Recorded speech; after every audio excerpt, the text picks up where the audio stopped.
Eu sei que está difícil, a tua margem de lucro encolheu, o mercado está estagnado, as dívidas aumentam, a inadimplência aumenta, o teu comercial não está conseguindo performar, o mercado está estagnado e as empresas estão entrando em crise, diminuindo o volume e a capacidade delas. Isso é normal em um mercado em crise igual a gente está. Mas a boa notícia é que nesse vídeo você vai aprender estratégias de como ganhar um fôlego no teu negócio, como você dar uma repaginada no seu negócio, sobreviver no mercado e não deixar a crise te engolir. E a única coisa que você tem que fazer é assistir esse vídeo até o final. Nesse vídeo você vai ter algumas estratégias para reposicionar o teu negócio e te recolocar no mercado com eficiência. Então eu vou te passar algumas estratégias macro, depois a gente vai passando por pequenos detalhes e pontos que você tem que olhar e que você pode implementar na empresa, que são situações que dão certo e as empresas aplicam, mas que você pode não saber dessas estratégias. Tá, vamos lá. O primeiro ponto que a gente tem aqui, eu tenho tudo isso aqui anotado no caderninho, é o seguinte: você precisa de caixa para a tua operação rodar, você está com caixa curto, você está com receio porque a inadimplência está aumentando. E uma estratégia fenomenal para você fazer caixa é você trocar um ativo teu imobilizado, um ativo seu que você comprou dentro da tua operação e trocar ele, fazer a venda dele e substituí-lo por um aluguel. Vou te dar um exemplo muito claro. Você tem estruturas físicas, você tem imóveis dentro da tua operação, você pode ter um galpão, você pode ter uma sala comercial, o que quer que você tenha dentro da tua operação que você comprou. Você consegue estruturar uma operação para você vender esse ativo imobilizado, você vender esse imóvel e no mesmo movimento conseguir locá-lo de volta. Então você aluga ele de volta. Então vamos dar um exemplo. Imagina que você tem uma sala comercial com um valor de 500 mil reais. E aí você tem isso lá no teu ativo, ele não está no teu caixa. Só que você conseguiria alugar essa mesma sala sua por R$ 2.500 de aluguel por mês. Então, se você achar um investidor nesse momento, você consegue estruturar uma operação de trocar essa sala comercial, que está ali como um ativo parado que você não utiliza com eficiência no teu negócio. Então, você vende, coloca esses 500 mil, ou que você venda por um valor melhor, abaixo do mercado, mas para conseguir uma venda rápida, que você venda por 400, 450 mil. Você traz esse dinheiro para dentro da tua operação e ao mesmo tempo você continua alugando a mesma estrutura. A recomendação é fazer um contrato de aluguel mais extenso, né, com mais anos para frente. Então você conseguiu de imediato trazer o caixa ali para o teu negócio. Veículo. Às vezes você tem uma frota de veículo na tua empresa, você tem, enfim, carros que você utiliza. Faça uma cotação. Como que você consegue locar? Será que você não dá para, em vez de ter esses carros dentro da operação, você alugar esses carros? Porque quando você alugar, por mais que você vai pagar, mas eu tenho uma mensalidade. Só que se você vender vários carros, você vender veículos que estão dentro do teu negócio, você também vai conseguir colocar caixa dentro da tua empresa, você consegue trazer esse dinheiro para dentro da tua operação. E aí você loca esse mesmo tipo de veículo que você precisa para o teu negócio, pagando uma parcela mensal. Então você traz caixa de imediato, você alarga o teu caixa e ganha uma parcelinha por mês ali que você vai ter que pagar. É até interessante porque carro, né, tem depreciação, tem IPVA, tem custos de você fazer revisão na concessionária, por exemplo. Então, num simples movimento, por mais que você vai ter que pagar uma parcela por mês de locar um carro, né, pagar uma parcela de locação daquele veículo que você precisa para a tua operação, se você considerar todos os custos globais que um carro pode ter no teu negócio, com certeza essa operação pode fazer sentido para você.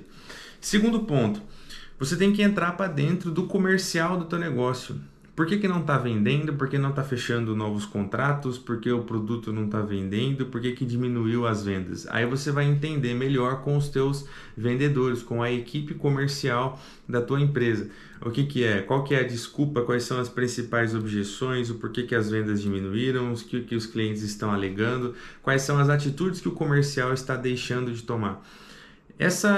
Esse movimento com o comercial ele é muito importante porque somente com comercial efetivo você consegue ter uma receita previsível dentro do teu negócio. Você consegue ter uma máquina ali girando e fazendo receita e é o que mantém os negócios vivos, né?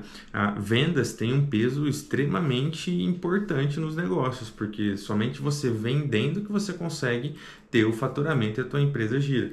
Então, entrar no comercial, identificar quais são os pontos, quais estratégias dá para a gente fazer, o que a gente pode fazer para vender mais, se é lançar um novo produto, se é fazer uma promoção, se é diminuir aqui o preço, se é pensar em algum outro produto que o mercado esteja comprando mais nesse cenário de crise. Então entra no comercial e tenta entender o que está acontecendo, por que encolheu as vendas da tua empresa, do teu negócio, o que é que você faça aí. Terceiro ponto, você tem que criar um setor específico para cuidar da inadimplência do teu negócio. É normal que vá aumentando a inadimplência do país. A nossa taxa de juros está quase 15% ao mês. Isso é um incentivo enorme para as pessoas deixarem o dinheiro parado e ele não circular no mercado. E, eventualmente, quando as pessoas também estão apertadas financeiramente, elas vão tentar deixar de pagar quem menos incomoda elas, né? Então você tem que ter um setor que cuida de inadimplência do teu negócio que vai incomodar essas pessoas. Exatamente isso. Você tem que ter uma estrutura de inadimplência para você definir o passo a passo. O que você vai fazer, por quanto tempo vai ser uma cobrança amigável, com quanto tempo você vai notificar, e até você desenvolver esse fluxo, até mesmo você entrar com ações de execução para você receber aquela inadimplência. Se você tem nota fiscal, se você tem contrato, são todos títulos executivos que você consegue ir num escritório de advocacia e pedir para entrar com ações de execução para receber essa inadimplência. Então, esses dois últimos pontos que eu falei é muito interessante, por quê? Porque se você aumenta as suas vendas no comercial e consegue reduzir a inadimplência, você aumenta a base de entrada de caixa no teu negócio, porque você vai ter uma geração de receita do comercial vendendo e ao mesmo tempo inadimplência recuperando para o teu negócio, entrando dinheiro no teu negócio. Só que para você receber inadimplência você vai ter que incomodar esse pessoal e para você conseguir isso com mais efetividade, talvez um escritório de advocacia possa te ajudar nesse recebimento mais efetivo. Quarto ponto, renegocie as tuas dívidas. Geralmente tua dívida majoritária pode ser com o banco. Vá no banco e tente renegociar a tua parcela que você paga 10, 15 mil, tenta ganhar mais tempo e fazer com que ela desça para 5, 6 mil. Dessa forma, a saída financeira da tua operação ela fica menor e, consequentemente, você consegue trabalhar com esse dinheiro girando dentro do teu negócio, fazendo vendas e ajudando na reestruturação. E aí um quinto ponto, que aí parte para uma reestruturação inteira do teu negócio para cenários de crise, é você fazer um downsize. O que é downsize? É um encolhimento, é diminuir o tamanho do teu negócio, é você reestruturar ponto por ponto. Como que você pode fazer um downsize? Aqui eu tenho alguns exemplos para falar para você.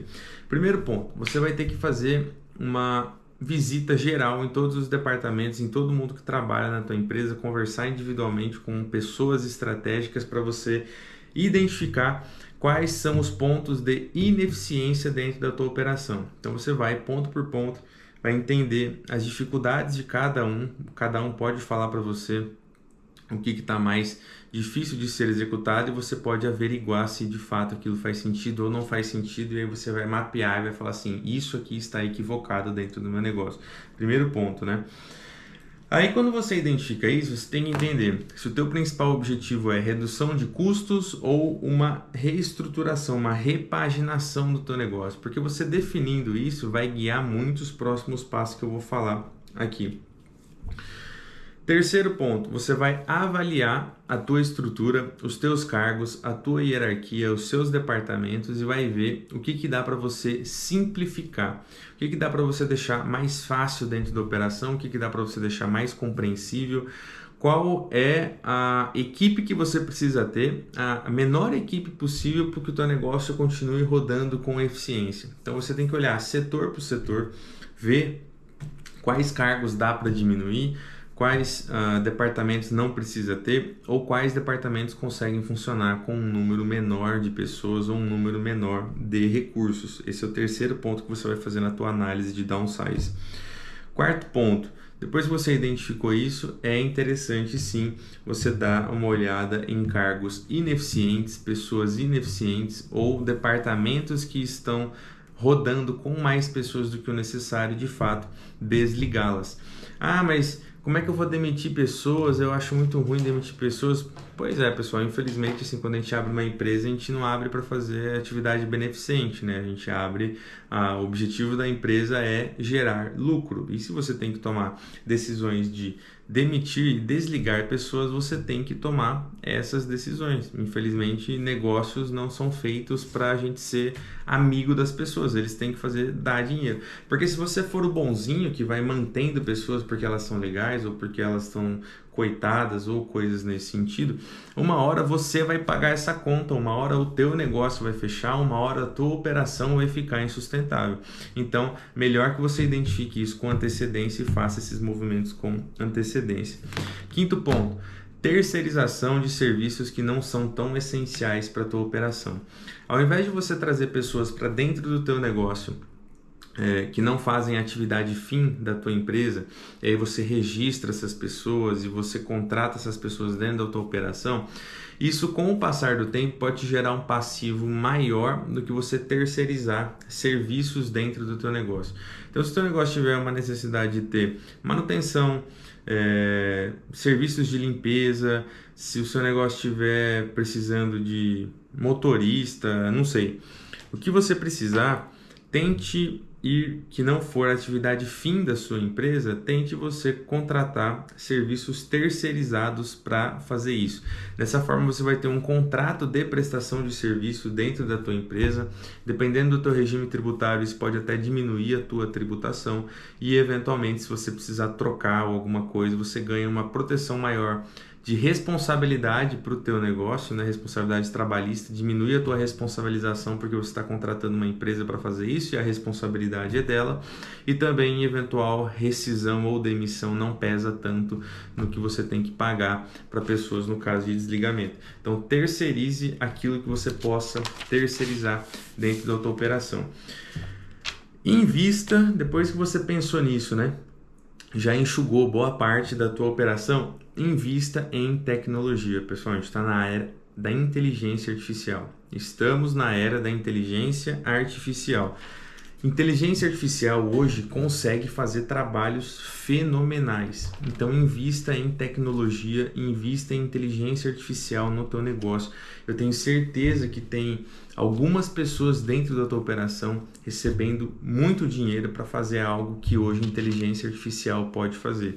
Então existem agentes de IA que podem ser estruturados especificamente para fazer o que você precisa que seja feito dentro da tua operação. Então, ao invés de você ter pessoas dentro da tua empresa pagando altos salários ou salários, por mais que não sejam altos, dentro da tua operação e gerando um passivo, porque não é além do salário, né? Para ela estar utilizando a estrutura da empresa, tem outros custos, tem outros gastos. Procure empresas que entendam de inteligência artificial e que podem estruturar agentes de IA para o teu negócio. Você vai diminuir muito o gasto com o pessoal e vai aumentar a eficiência, porque a inteligência artificial não reclama, a inteligência artificial não dá trabalho, não faz picuinha e de fato é muito mais acessível você ter esses agentes dentro da tua operação do que ter um quadro carregado de funcionários. Sétimo ponto, integrar equipe e processo. Nesse momento de reestruturação, você tem que trazer a equipe para você, você tem que ressaltar a cultura do teu negócio, você tem que ressaltar que vocês estão trabalhando para repaginar um negócio. Então as pessoas têm que comprar a ideia do porquê que você está fazendo isso. Então integre a equipe, passe o que vocês estão fazendo, a reestruturação que vocês estão fazendo, motive eles, faça com que eles comprem a ideia e vistam a camisa da empresa a cada dia que passa. Dê uma olhada nos processos e procedimentos que cada setor da tua operação tenha. Identifique quais são esses processos. Se possível, crie manuais dentro do teu negócio para que as pessoas saibam exatamente o que fazer. Quando você tem um manual de processo e procedimento, vamos imaginar assim, financeiro. Fechou um contrato novo, encaminha para o financeiro. O que o financeiro vai fazer? O financeiro entra em contato com o cliente, pede os dados, emite a nota fiscal, encaminha a nota fiscal. Então tudo isso é um passo a passo.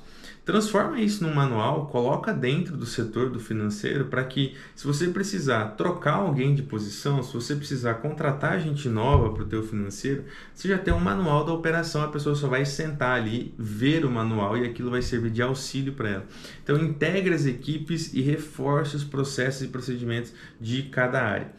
Feito isso, você tem que monitorar. Se você enxugou a tua operação, mais ainda você tem que monitorar essas pessoas, você tem que monitorar o que elas estão fazendo. Então você tem que criar métricas e formas de monitorar dados de produtividade. Você tem que ter alguma forma de avaliar se as pessoas estão sendo mais produtivas. Cada setor vai ter uma métrica diferente, então não dá para te passar uma receita pronta aqui, mas vá setor por setor, identifique o que seria, o teu setor, se ele fosse produtivo ao máximo, o que seria essa métrica de produtividade. Então tenta criar formas de você mensurar isso. Vou dar um exemplo simples, serviços gerais, a manutenção e limpeza. Cria a rotina de limpeza da tua empresa. Segunda-feira vai limpar os banheiros, na terça-feira limpa as salas, recolhe lixo 2, 3 vezes por dia. Crie manuais que as pessoas podem ir preenchendo as atividades que elas estão fazendo, né? Relatórios. Então meça essa produtividade do teu negócio. E um outro ponto tem empresas que com o passar do tempo foram tendo funcionários ali que são pessoas de mais confiança ou pessoas mais experientes, só que às vezes eles ganham salários maiores por serem mais antigos na empresa, mas no fim das contas a função que elas fazem não é nenhuma função mirabolante ou ultra especial que justificaria você estar pagando um alto salário para essas pessoas. Então talvez seja a hora de você olhar para funcionários mais antigos que têm salários maiores na tua operação e ver se o que eles fazem de fato é algo diferente ou que agrega um valor excepcional dentro do negócio. Porque se o que eles fazem não agrega tanto valor assim, é hora de você pensar em substituir, às vezes, por pessoas mais novas e pessoas que vão conseguir cumprir as mesmas atividades que eles fazem, só que com menos tempo e talvez não, né? Pagando mais barato para essas novas pessoas também. E especialmente se a gente estiver falando de inteligência artificial, você tem que trazer pessoas com mais facilidade de utilizar esses sistemas na tua operação, se você for investir nessa área também. Então, esses são 9 pontos que eu passei, como você pode fazer um downsizing efetivo dentro da tua operação, fora os 4 primeiros que eu havia passado antes. Desejo toda a sorte do mundo para você, que você tenha energia para entrar setor por setor, fazer essa reestruturação na tua empresa e espero que eu tenha sido útil. Se inscreva, deixa o like, tchau.